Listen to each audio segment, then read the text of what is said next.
everyone, I'm Erika Harris with Harris Consulting. And I'm Bonnie Rivier with BMAX Inc. Productions. Bonnie, let's have a conversation. So how's it gone with BMAX? It's actually going fairly well. I had a minute to look at the business that I hadn't had before, so it's actually coming together pretty well. Well, our conversation today will be about thriving and surviving when catastrophe strikes, and boy, don't we all know about that. We would like to thank our sponsors at Enhance Wellness, where you can receive the best nutrition counseling using DNA-targeted programs to identify your food sensitivities and supplemental needs to help you become the best version of yourself. Visit our website, enhancewellness.net, and contact us today for a free consultation. With Harris Consulting, I'm very fortunate that back in January when I launched my company, the support, the feedback was great. And I was going 100 miles an hour as a new entrepreneur. But then all of that, like a lot of other small businesses, came to a halt by March. And so I was only getting 2 or 3 clients within a 6-month period. So that was really slow. And so I had to figure out ways that I could make adjustments, work from home, because with as a consultant, you want to be out there, you want to meet and greet people and press the flesh, as they call it. So a lot of the conferences and workshops that I had lined up had to be canceled. So I had to sort of figure out a way that I could still reach people from home. And what I thought about was, unfortunately, a lot of people have been furloughed or laid off, or they are on unemployment. A lot of those jobs just might not come back. So in order to thrive and survive as a small business owner, I have to meet people where they are. And so one of the things that I thought about was, let's figure out a way to get people back to work on a new career path and help them prepare for the job market in 2021. Because unfortunately, a lot of the jobs are not coming back. So that's a service that I offer. It was outside the scope of things. And so you added that. I added that. And a lot of businesses, big and small, they are figuring it out. Right. And they've been successful somewhat on how to thrive and survive when catastrophe strikes. A lot of the restaurants, Bonnie, we were just discussing this, they offered other services. Right.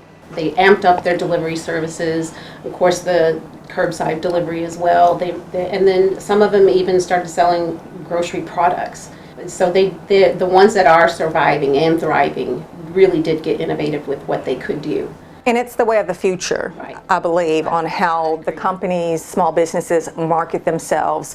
Another thing that I found out, and I was a little bit disappointed, but it's a common thing with a lot of small businesses, is that they work hard on the planning, getting together the idea and the concept and the product, but they forget one thing. Marketing. Yes, to create that small space in your budget for marketing. A lot of small business owners that I've talked to within the last week, they were a little afraid that they could not afford it. But there are ways that they can afford a little bit to sort of set the foundation. Correct. And BMAX started offering some of those things that they could use to set the foundation. Yes, because you mentioned it. You cannot be out there with a new business if no one knows you're there. You have to be known, and people have to know how to contact you, what your services are. You can put up a store, but if no one knows you're there, right? So exactly. You have to have those ways to be able to find it, for people to be able to. And you can find have an absolutely wonderful, fabulous product, but if people don't know that you're there. Some of the ideas that I've offered some potential clients is to start from where they are. If they have a social media page, whether it be Facebook or Twitter, Instagram, things of that nature, everybody's on it, right? It's like maybe a little bit too much. But being able to use the tools that you already have, that is actually free to be on Facebook, free to be on Twitter, to sort of market what you do. But people are going to want just a little bit more. When they go to your social media pages, they'll say, well, what else do you offer? And what I found out is that a lot of the startups, they don't have websites.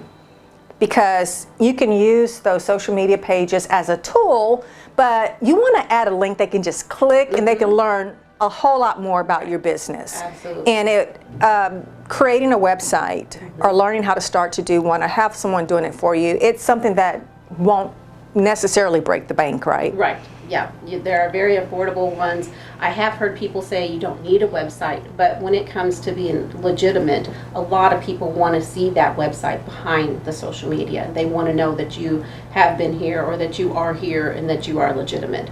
Sometimes Facebook doesn't always calculate that. You can find anything and anybody on Facebook. Right. But how legitimate is your business? Are you just floating around social media, or are you real? Right. That website helps legitimize your business. I absolutely agree. This has been a great conversation. We're going to have many more conversations, and we really would like you to tune in. But if you want to know more about Erika Harris Consulting, it's erikaharrisconsulting.com. And BMAX Inc. Productions is bmaxinc.com. So join us next time for Let's Have a Conversation. We would like to thank all of our sponsors, Tammy Vandiver of Enhanced Wellness, Amber Sawyer at Gateway Mortgage, Holly Petrie of Remax One Inviter, and Kevin Grinnell of Grinnell Computers and Security. Thank you for helping make this production possible.